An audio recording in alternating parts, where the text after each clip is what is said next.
প্রধান উপদেষ্টার সাথে বিএনপি ও জামায়াতের বৈঠক আজ। দেশে বিরাজমান রাজনৈতিক পরিস্থিতি এবং ডক্টর মোহাম্মদ ইউনূসের সরকার প্রধানের পদ থেকে পদত্যাগ করার গুঞ্জনের মধ্যেই হচ্ছে এ বৈঠক।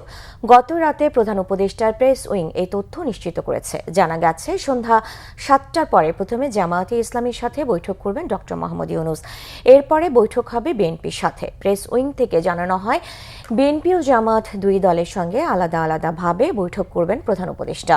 বৈঠকের আমন্ত্রণ পাওয়ার বিষয়টি নিশ্চিত করেছেন বিএনপির স্থায়ী কমিটির সদস্য সালাউদ্দিন আহমেদ।